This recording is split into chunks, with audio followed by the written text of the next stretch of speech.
Good morning student. कल जो हमने टॉपिक करवाए थे, 2 मॉडल करवाए थे, उनकी लिमिटेशंस करवाई थी। अब जो आज का हमारा टॉपिक है वो +2 में भी आएगा। जो ये यूनिट मैं करवा रहा हूँ इसका 80% +2 फिजिक्स में आएगा।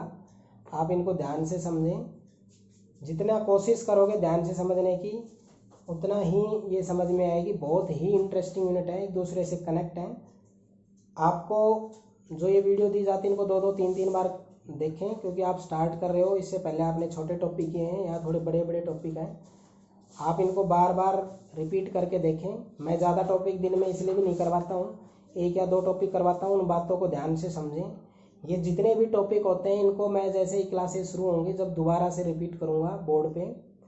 अभी क्या है, जो ये टॉपिक आपका शुरू कर रहे हैं इनको जब बार बार देखोगे तो आपके समझ में भी आएगा।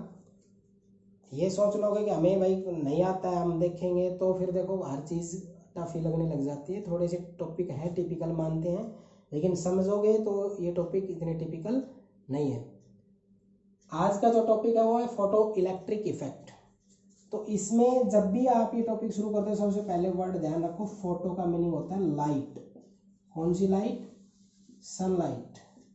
यहाँ पर सनलाइट की बात हो रही होगी, इसकी बात हो रही होगी सनलाइट। सनलाइट का क्या, तो जो आपके घर में सोलर सेल होती है, जो आपके घर में जो ये आजकल प्लेट्स लगी होती हैं, वो फिनोमेना आपको मैं समझा रहा हूँ। घर के छत के ऊपर प्लेट्स लगी होती हैं, प्लेट्स 2 एंड से जुड़ी होती है। मैं पूरा कंस्ट्रक्शन करके दिखाऊंगा आपको।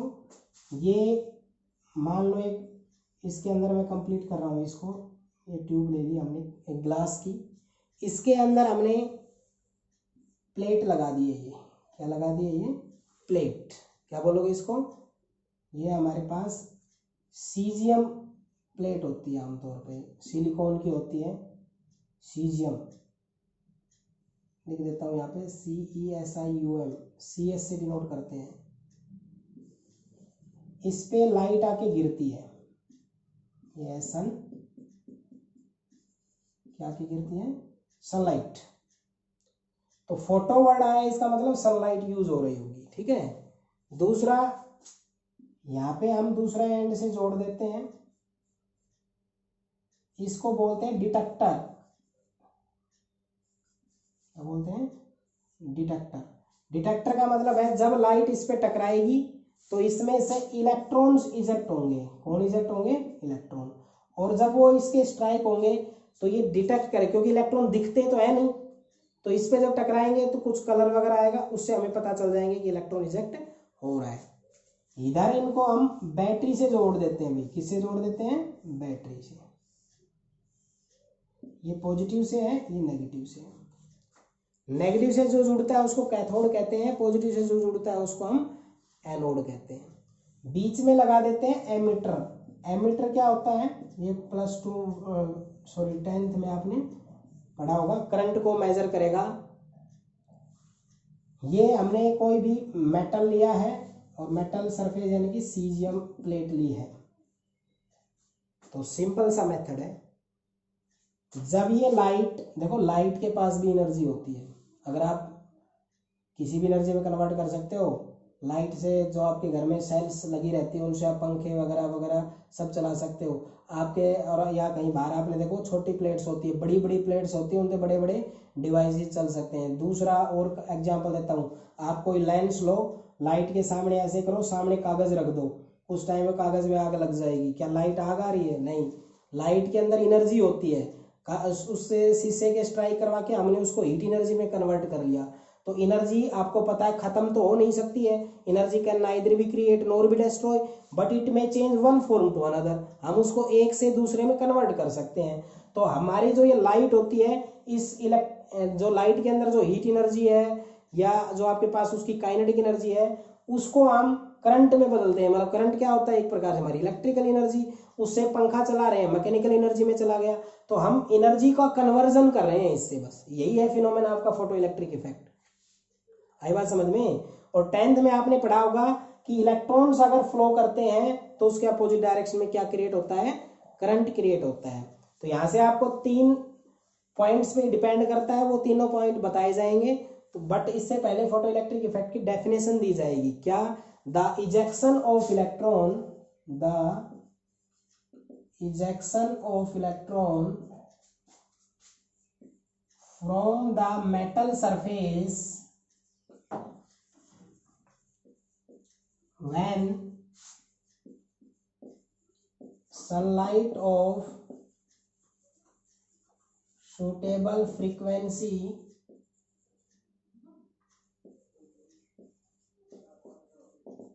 strikes to it। क्या देखो, ये लाइट टकराई, इलेक्ट्रॉन चले गए, तो क्या बोला मैंने? The ejection of electron, electron का इजेक्ट होना। कब? कहाँ से? मेटल सरफेस से। ये क्या है? Metal surface. कब? जब वैन सनलाइट, मतलब ये light of suitable frequency strike to it, जो लाइट होती है उसकी अपनी कुछ फ्रीक्वेंसी होती है, वो फ्रीक्वेंसी की लाइट जब मेटल सरफेस पे स्ट्राइक होती है तो इलेक्ट्रॉन्स इजेक्ट होते हैं। इसी फिनोमेना को हम क्या कहते हैं? Photo electric effect. सोचो, फोटो का मतलब लाइट और इलेक्ट्रिक का मतलब करंट, और करंट कैसे बनता है? इलेक्ट्रॉन्स के अपोजिट के फ्लो होने से। तो कहने का मतलब जब लाइट टकराती है किसी मेटल सरफेस पे तो जो इलेक्ट्रॉन्स आपके इजेक्ट होते हैं, इसी फिनोमेना को हम क्या कहते हैं? Photo electric effect. क्लियर? बिल्कुल समझ में आ गया होगा कि जब सनलाइट किसी मेटल सरफेस पे स्ट्राइक होती है तो इलेक्ट्रॉन्स इजेक्ट होते हैं, उस फिनोमेना को क्या कहते हैं? Photo electric effect. अब बच्चे कहेंगे कि क्या सर लोहे के स्ट्राइक होने से भी हो सकता है? स्ट्राइक किसी के भी होने से हो सकता है, बट हर मेटल की अपनी अपनी नेचर होती है, सबको पता है। उसी नेचर के कारण हम उनका अलग अलग जगह पे ही यूज करते हैं। लोहे के बर्तन में आप खाना नहीं खाते, आप वो कॉपर के में खा सकते हो। कॉपर के वायर बनाते हैं जिसमें करंट फ्लो होता है, लेकिन आप कभी लोहे के नहीं बना सकते। लोहे के आप आपके सरिये वगैरह ये बना सकते हो, लेकिन उसके कभी भी आप गोल्ड के नहीं देखते। गोल्ड को आप यूज़ कहाँ करते हो? ज्वेलरी में यूज़ करते हो। तो उनकी कोई ना कोई नेचर होती है। तो इलेक्ट्रॉन्स तो हर एलिमेंट इजेक्ट कर सकता है, बट उतनी एनर्जी देने की जरूरत होती है। ठीक है? तो वही मेटल यूज होता है जो कम एनर्जी लेकर भी इलेक्ट्रॉन इजेक्ट कर दे। हमारी पूरी पीरियोडिक टेबल में आपने पढ़ा होगा hydrogen, lithium, sodium, potassium, rubidium, caesium, francium. जो सीजियम है इसकी आयोनाइजेशन एनर्जी सबसे लेस होती है। सबसे कम आयोनाइजेशन एनर्जी किसकी होती है? सीजियम। इसलिए ये जो प्लेट है ये सीजियम की यूज करेंगे कि सनलाइट जैसे ही टकराती है तो इलेक्ट्रॉन जल्दी इजेक्ट आउट हो जाए। यूज आप पोटाशियम भी कर सकते हो और यूज आप रूबीडियम भी कर सकते हो, बट इनमें से इलेक्ट्रॉन्स इजेक्ट होने में थोड़ा टाइम लगेगा। क्यों? क्योंकि इनके इलेक्ट्रॉन्स ज्यादा बाउंड रहते हैं और सीजियम के इलेक्ट्रॉन्स कम बाउंड रहते हैं, क्योंकि सीजियम का साइज सबसे ज्यादा है, हाई साइज, सबसे बड़ा साइज होता है इसका, लार्ज साइज है इसका। ठीक है? तो कहने का मतलब ये हुआ कि आपको वही मेटल यूज करना है जिसकी आयनाइजेशन एनर्जी कम हो। सबसे कम आयनाइजेशन एनर्जी पूरी पीरियोडिक टेबल में किसकी? सीजियम की। इसलिए सीजियम मेटल यूज होता है। ठीक है? तो जब लाइट किसी मेटल सरफेस पे स्ट्राइक होता है तो इलेक्ट्रॉन्स अगर रिजेक्ट हो जाए उससे, तो उसको हम क्या कहते हैं? Photo electric effect. Electron reject हो रहे हैं तो उसके अपोजिट डायरेक्शन में करंट होगा, वो एमीटर के अंदर हमें पता चल जाएगा और उससे हम कोई भी डिवाइस को चला सकते हैं। अब ये डिपेंड किस पे करता है? नंबर 1 इंटेंसिटी पे, इंटेंसिटी ऑफ लाइट। जो हमारी लाइट होती है ना उसकी इंटेंसिटी पे डिपेंड करता है। तो इसमें आप लिखोगे number of ejection of electron directly proportional to intensity. मतलब अगर आप इसको छोड़ दो, आपको नहीं करना है, लेकिन मैं जो बता रहा हूं उस चीज को ध्यान सुनो। आपके घर में सोलर सेल लगी हुई है, जब रात को सन नहीं होता है तो क्या वो करंट क्रिएट करता है? नहीं करता है। सुबह हुआ, सन हल्का सा निकला है, वो करंट क्रिएट करना हल्का हल्का शुरू कर देता है। जैसे जैसे जैसे जैसे दिन बढ़ता जाता है, दोपहर में सनलाइट सबसे ज्यादा होती है, उस टाइम पे वो सबसे ज्यादा करंट क्रिएट करता है। जैसे जैसे शाम होती जाती है लाइट की और इंटेंसिटी कम होती जाती है, वो धीरे धीरे कम करना शुरू हो जाता है। जैसे ही शाम होती है, सन जब चला जाता है, उसके बाद में फिर रिजेक्शन करना बंद कर देता है। ये बात क्या डिसाइड करती है कि जो आपके ये इलेक्ट्रॉन्स निकल रहे हैं ये लाइट के ऊपर डिपेंड करते हैं। अगर लाइट की मात्रा कितनी आ रही है तो ये जितनी ज़्यादा सन लाइट की इंटेंसिटी होगी उतना ही ज़्यादा आपका इजेक्शन ऑफ इलेक्ट्रॉन होगा। तो जितना ज़्यादा number of ejection of electron होगा उतनी ज़्यादा आपकी क्या होगी, करंट क्रिएट होगा। तो कहने का मतलब क्या हुआ, जो लाइट आपकी होती है वो लाइट जो है वो लाइट ज़्यादा अगर इंटेंसिटी सन इंटेंसिटी ज़्यादा हुई तो इलेक्ट्रॉन भी ज़्यादा इजेक्ट होंगे। अगर ये लाइट ज़्यादा तो ये ज़्यादा, ये कम तो ये कम। मतलब देखो रात को इंटेंसिटी नहीं होती है तो इलेक्ट्रॉन इजेक्ट नहीं होते, दोपहर में ज़्यादा तो ज़्यादा, सुबह थोड़ा कम तो कम इलेक्ट्रॉन, शाम को कम तो कम। मतलब दोनों क्या होते हैं, नंबर ऑफ इजेक्शन, ये जो आपका होता है डायरेक्टली प्रोपोर्शनल टू इंटेंसिटी होता है। इंटेंसिटी का मतलब ये हुआ कि अगर आप लाइट की मात्रा बढ़ाओगे तो इलेक्ट्रॉन भी आपके ज़्यादा इजेक्ट होंगे। ग्राफ जो बनेगा, देखो डायरेक्टली का ग्राफ हमेशा क्या आता है, स्ट्रेट लाइन आता है। अगर आप इधर इलेक्ट्रॉन्स लिख देते हो, इधर इंटेंसिटी, तो आपका जो ग्राफ बनेगा वो क्या बनेगा, स्ट्रेट लाइन बनेगा। तो पहला जो ये इलेक्ट्रॉन ज़्यादा इजेक्ट होंगे या कम इजेक्ट होंगे, ये किस चीज़ पे डिपेंड करता है, ये डिपेंड करता है आपका लाइट की इंटेंसिटी पे। लाइट की मात्रा ज़्यादा होगी, इंटेंसिटी ज़्यादा होगी तो नंबर ऑफ इजेक्शन भी आपका ज़्यादा होगा। तो नंबर ऑफ इजेक्शन और इंटेंसिटी के बीच का ग्राफ क्या बनना चाहिए, क्योंकि डायरेक्टली प्रोपोर्शनल है। इंटेंसिटी बढ़ेगी इलेक्ट्रॉन बढ़ेंगे, इंटेंसिटी घटेगी तो इलेक्ट्रॉन घटेंगे। तो डायरेक्टली का जो ग्राफ होता है उसको वो आता है स्ट्रेट लाइन। कैसा आता है, स्ट्रेट लाइन। दूसरा जो इफेक्ट आपको ध्यान रखना है वो इफेक्ट होता है फ्रीक्वेंसी का। किसका होता है, फ्रीक्वेंसी। तो फ्रीक्वेंसी का मतलब होता है लाइट की फ्रीक्वेंसी। अगर लाइट की फ्रीक्वेंसी बढ़ाते हैं तो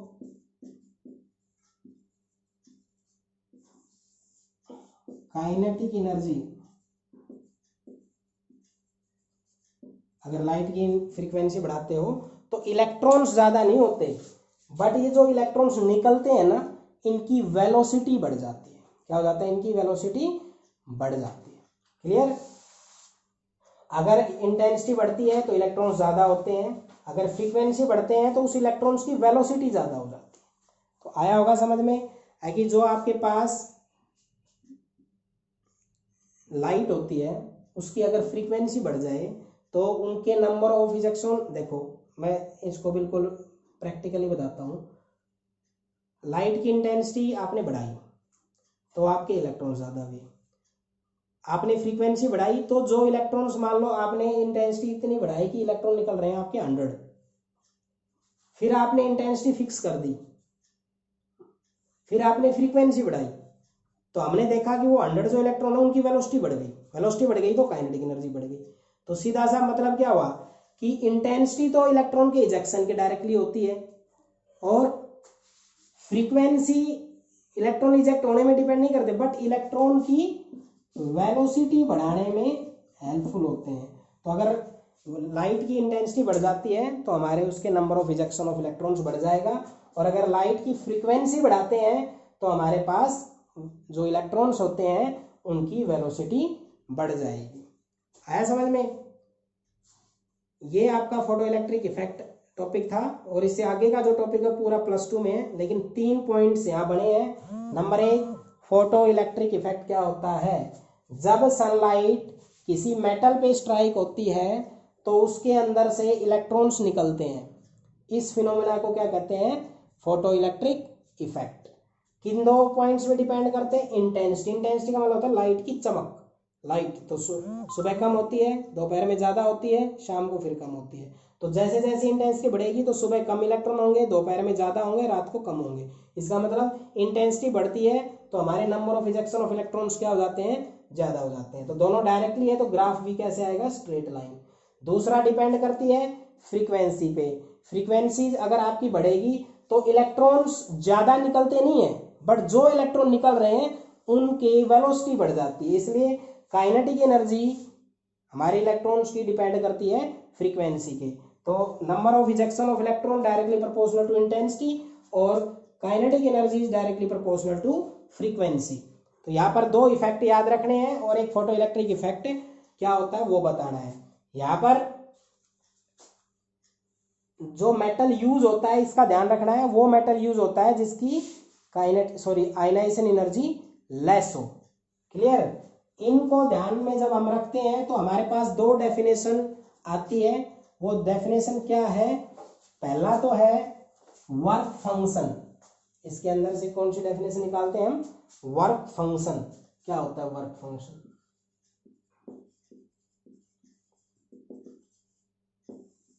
वर्क फंक्शन को हम W नोट से डिनोट करते हैं। किसे डिनोट करते हैं? W naught. The energy required to eject electron. वो एनर्जी जो इलेक्ट्रॉन को इजेक्ट करने के लिए रिक्वायर होती है, चाहे उसको आयनाइजेशन एनर्जी कह दो चाहे उसको वर्क फंक्शन कह दो। क्लियर? ये लाइट आई, ऐसा नहीं है लाइट आके टकराती निकल गई। जैसे ही ये लाइट इसके स्ट्राइक होती है तो उसमें ये कुछ एनर्जी को पहले एब्जॉर्ब करता है। जब एब्जॉर्ब करता है तो एब्जॉर्ब करने के बाद इलेक्ट्रॉन इजेक्ट होते हैं। मान लो ये 2 इलेक्ट्रॉन वोल्ट एनर्जी लेता है, 2 जूल लेता है, चलो तो इसका वर्क फंक्शन कितना हो जाएगा? 2 जूल। तो जिस मेटल का वर्क फंक्शन ज्यादा होता है उसके इलेक्ट्रॉन सबसे कम निकलते हैं। तो सबसे कम वर्क फंक्शन होगा वो जल्दी इलेक्ट्रॉन इजेक्ट आउट करेगा। तो ये जो W नोट आप बोल रहे हो, W naught is equal to लिखते हैं H nu naught. W naught जो हमारा होता है ये होता है वर्क फंक्शन। जो ये लाइट यहाँ सनलाइट आके इस पे स्ट्राइक हुई, इसने कितनी एनर्जी ली और कि वो एनर्जी लेने के बाद उसने इलेक्ट्रॉन इजेक्ट कर दिया, वो जो एनर्जी ये एब्जॉर्ब करता है उसको हम वर्क फंक्शन भी कहते हैं। चाहे आयनाइजेशन एनर्जी कहो चाहे उसको वर्क फंक्शन कहो। Clear? The amount of energy required to eject electron. तो यहाँ पर ये तो आपका हो गया है वर्क फंक्शन। क्या हो गया ये? Work function. H हो गया है यहाँ पर प्लैंक्स कांस्टेंट। अब सारे बच्चे इसकी वैल्यू याद रखेंगे, 6.626 10⁻⁻34 किलोग्राम मीटर स्क्वायर पर सेकेंड। इसको अच्छे से याद कर लो, हर न्यूमेरिकल्स में काम आएगी। मैं जब भी ये यूनिट्स के बारे में बात करता हूँ, वैल्यू के बारे में, ये हर न्यूमेरिकल में काम आती है। 6.626 10⁻⁻34 किलोग्राम मीटर स्क्वायर पर सेकेंड, ये आपके फ्लैंक्स कांस्टेंट की वैल्यू होती है। न्यू नोट को कहते हैं थ्रेशोल्ड फ्रीक्वेंसी। क्या कहते हैं इसको? Threshold frequency. W नोट को वर्क फंक्शन क्या होता है? इलेक्ट्रॉन इजेक्ट करने के लिए जितनी एनर्जी रिक्वायर होती है, the amount of energy required to eject electron. और थ्रेशोल्ड फ्रीक्वेंसी क्या होती है? एक्चुअल में थ्रेशोल्ड का मीनिंग क्या होता है? दहलीज। तो ये क्या होती है थ्रेशोल्ड फ्रीक्वेंसी? दूसरी डेफिनेशन में यहाँ लिख रहा हूँ, फर्स्ट आपकी ये हो गई है threshold frequency. The minimum frequency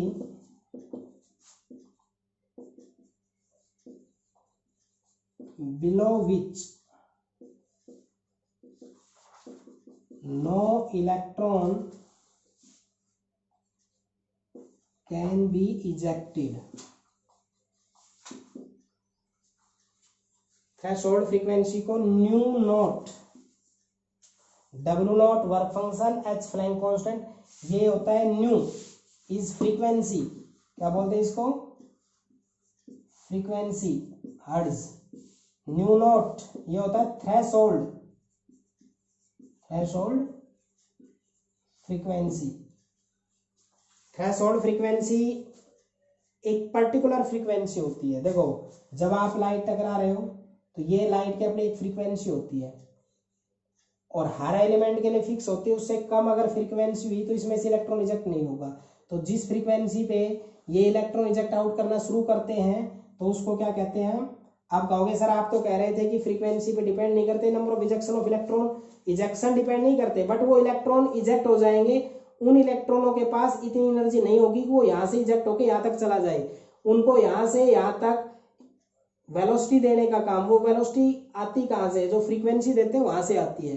तो फ्रीक्वेंसी जितनी ज्यादा देंगे उतने ही ज्यादा हमारे इलेक्ट्रॉन की वेलोसिटी होगी। इसका मतलब क्या हुआ कि थ्रेशोल्ड फ्रीक्वेंसी वो मिनिमम फ्रीक्वेंसी है जिससे कम देंगे तो इलेक्ट्रॉन इजेक्ट नहीं होंगे, उससे ज्यादा देंगे तो इलेक्ट्रॉन इजेक्ट हो जाएंगे। जैसे हम घर की दहलीज पे हैं, दहलीज से एक पैर बाहर रखा घर से बाहर, एक अंदर रखा घर के अंदर।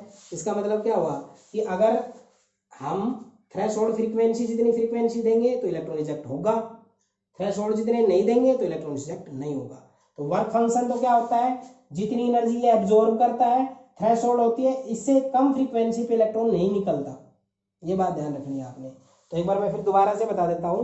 वर्क फंक्शन जो होता है आपका, वर्क फंक्शन होता है ये वो मिनिमम फ्रीक्वेंसी होती है, सॉरी ये मिनिमम एनर्जी होती है जो इलेक्ट्रॉन को इजेक्ट करने के लिए मेटल यूज करता है। अब मैं इन दोनों को बिल्कुल क्लियरली समझा दूंगा आपको।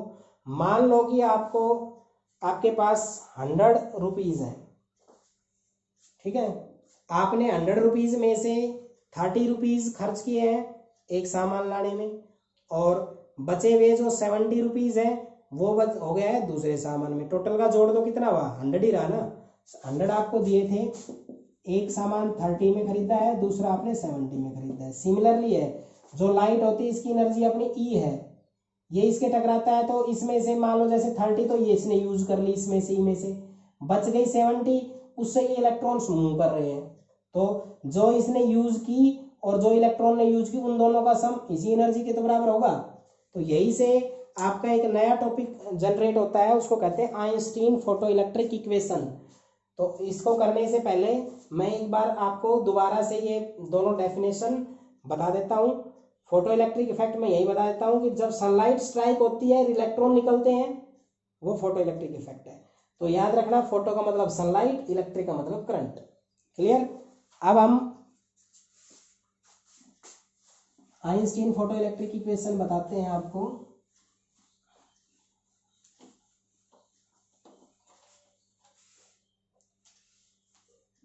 पहले एक बार मैं दोबारा से बताता हूँ। Work function W naught minimum energy to eject electron, electron को इजेक्ट करने के लिए जो मिनिमम एनर्जी आपको चाहिए, h न्यू नॉट होता है ये, ठीक है। h की वैल्यू होती है 6.626 10⁻³ किलोग्राम मीटर स्क्वायर पर सेकेंड, ठीक है। थ्रेशोल्ड फ्रीक्वेंसी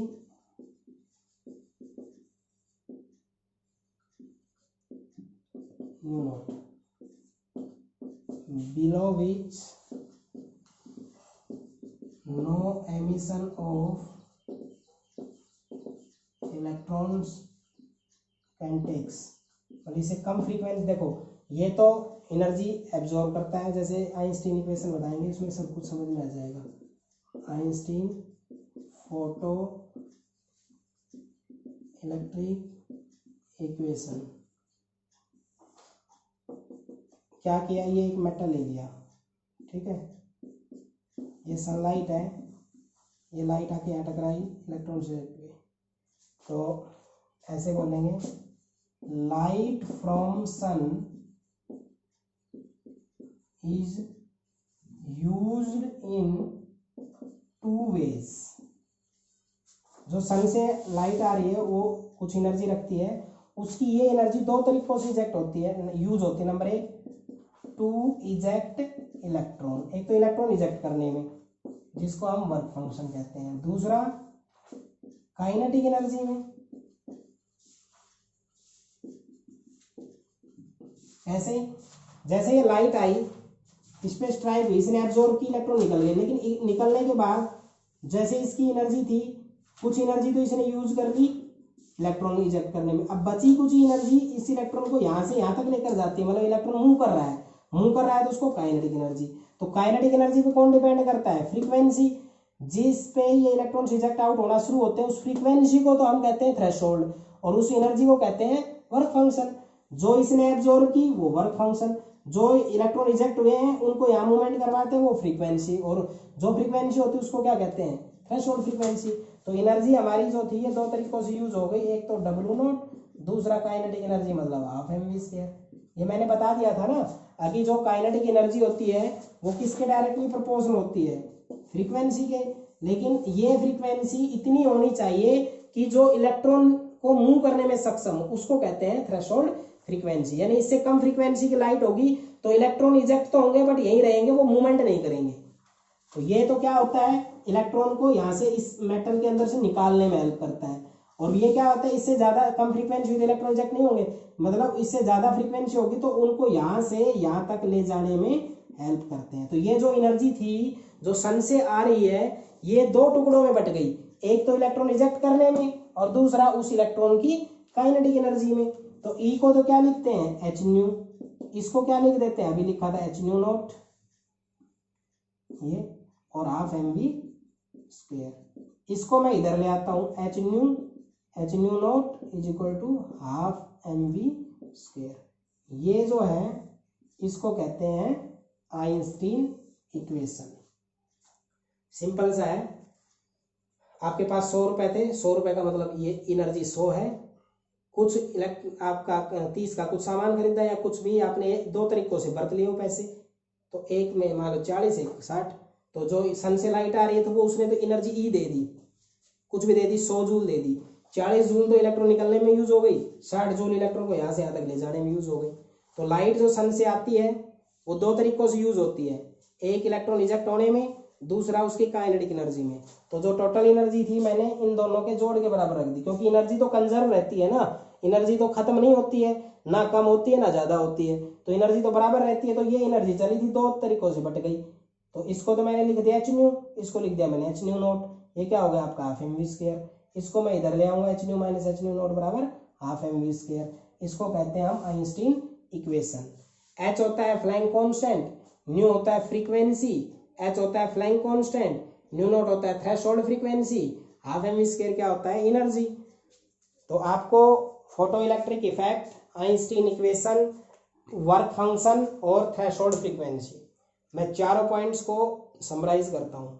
जब सनलाइट आती है किसी मेटल पे टकराती है और इलेक्ट्रॉन अगर रिजेक्ट होने शुरू हो जाएं तो वो क्या कहलाती है, हमारी photo electric effect.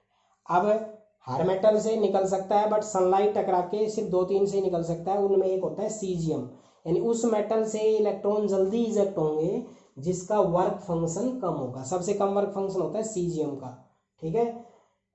Work function क्या होता है, वो मिनिमम एनर्जी जो इलेक्ट्रॉन को इजेक्ट करने में हेल्प करती है, ठीक है। कहने का मतलब ये है, सनलाइट जब गिरती है तो इलेक्ट्रॉन इजेक्ट होते हैं, तो मान लो वो मेटल है वो 40 जूल एनर्जी लेता है, तो 40 जूल क्या होगी उसकी थ्रेशोल्ड वर्क फंक्शन।